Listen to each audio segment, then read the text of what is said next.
In 1930, Albany, Georgia, the legend Ray Charles was born. And after his birth, he and his 16-year-old mother moved back to Greenville, Florida. Alright. During his childhood, Ray Charles had a really difficult time. His mother died when he was 14 years old in 1945. Ray Charles is, of course, blind. And after leaving school, he moved to Jacksonville all on his own. So, can you imagine how difficult? And during the 40s, he started developing his musical skills. And, and Ray Charles was a prolific classical pianist. He learned great music by Mozart, Bach, and Beethoven. But he also had a keen interest in jazz, blues, and a little bit of rock and roll. And he had some music jobs in the 40s. He wasn't paid a lot of money, but that's how it goes. And in 1952, Ahmet Erdogan signed him to Atlantic Records, and that's when all the magic started in 1952. Under Atlantic Records, Ray Charles recorded and released great jazz albums. I think 2 or 3 jazz albums he released. I really like. I'm not the biggest jazz fan, but it's really nice. He released a big band and orchestra album called The Genius of Ray Charles, which is absolutely amazing. But what I want to talk about is the highly influential R&B period from 1952 to 1959 by Ray Charles in Atlantic Records. Where he recorded songs like I Got a Woman, What I'd Say, Mess Around, Hallelujah, I Love Her So, and the list goes on and on and on. And I absolutely love those R&B tracks. Ray Charles is the first R&B soul artist I've ever listened to. And yeah, what a singer, what an artist. And so what I want to do, I have a list of my top 10 Atlantic Records songs. And I want to go through all the songs, and I want to let you know what I think of it. And what I also recommend is I've made a Spotify playlist of 15 songs, which is about 43 minutes. 15 songs from that Atlantic Records period, my 15 favorite song. And I rearranged the structure. I gave it another track sequence, so it's a nice listen. You can listen to it in one go.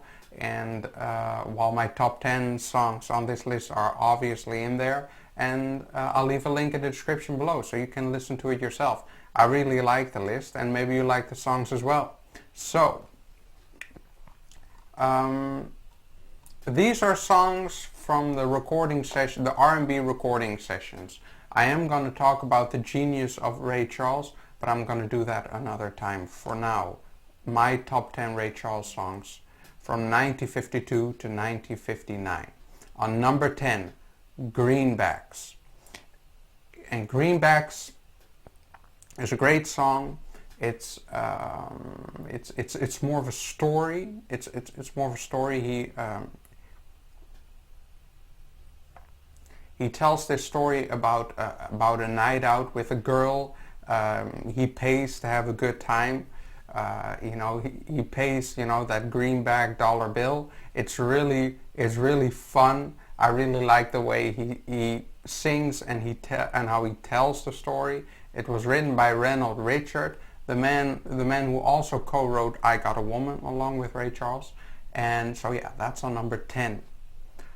On number 9, Hallelujah, I Love Her So. It was a hit.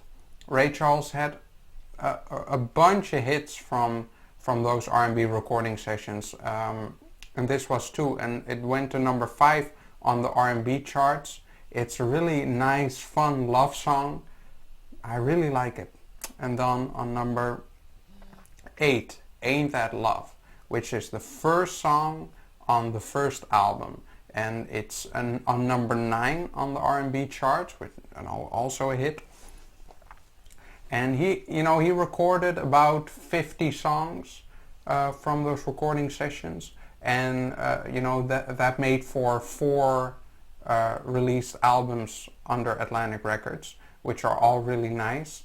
And this one was from his debut album, Ray Charles. He also released Yes Indeed, What I'd Say, and The Genius Sings the Blues. Those albums all contain these types of songs. Ain't That Love, first track, first album, great song. Also an up-tempo love song, and the first song I really heard from Ray Charles, and really nice. On number 7, Funny But I Still Love You, also included on his debut album, Ray Charles. It's a very slow song. It's a slow blues song. It was written by Ray Charles himself. It wasn't a hit per se, but I really love it. I really like the melody, and it's really slow, and really unique. I really like it. So on number 6, I Want to Know, which is from the second album, Yes Indeed. What's there to say? Great, fantastic song. Leave My Woman Alone on number 5. Leave My Woman Alone. It was from the movie Ray. It was included on the movie Ray, which is like a play movie, a documentary about Ray Charles. I really liked the movie. That was the first time I ever heard Ray Charles, his music. And Leave My Woman Alone wasn't a big hit. It was featured on the second album, Yes Indeed. Up-tempo, great track. Yeah, on number 5. On number 4, a song that would be on number 1 for most Ray Charles fans, I Got a Woman. I Got a Woman, broke the barriers, we all know it's a legendary song. What made it so special that it really, as I said, broke the barriers between gospel music, and rock and roll, and and more sexual themes, which really made Ray Charles and Elvis Presley in particular very famous. I remember Billy Joel saying that he thought Ray Charles was even more important to music than Elvis Presley. Well, you can make of that what you will, but I Got a Woman. It's very special.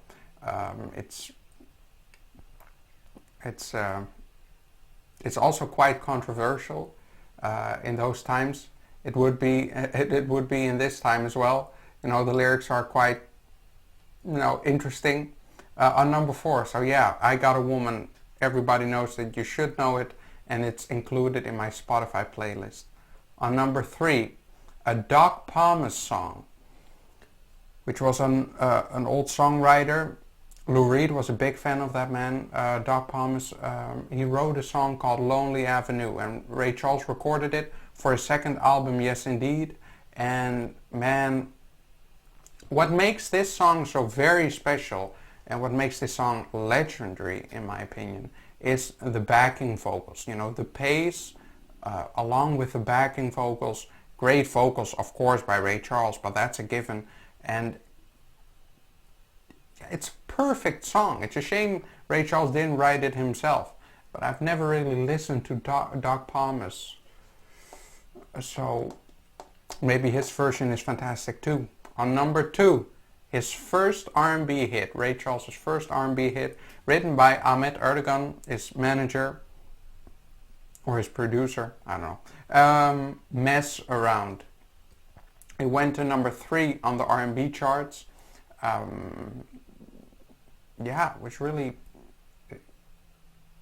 Which really made him very famous. Fantastic piano playing. I always have a soft spot for this song. It's a really cool song. I really love it. But on number 1 is the legendary favorite song, in my opinion, of Ray Charles of all time, is What I'd Say, parts 1 and 2. What I'd Say.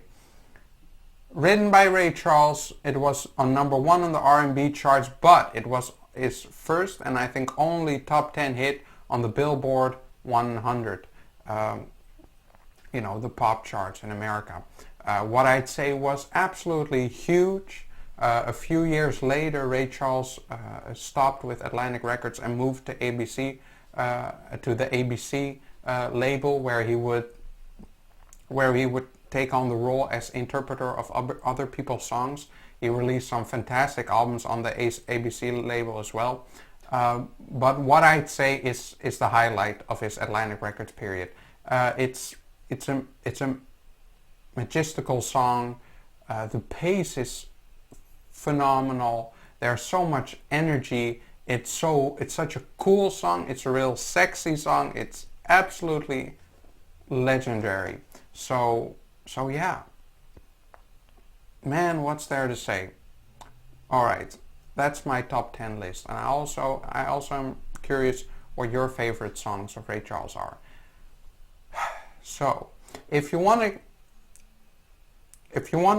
get into Ray Charles's R&B period, I recommend you listening to the box set The Birth of Soul. As I said, Ray Charles released 4 R&B albums, which included all of these songs, but the Birth of Soul box set includes all of these recorded songs in chronological order. There are great listens.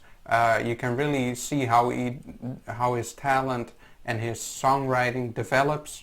It's a very critically acclaimed box set, and that's for me the perfect listens. The studio albums are great too, but it almost feels like compilation albums, right?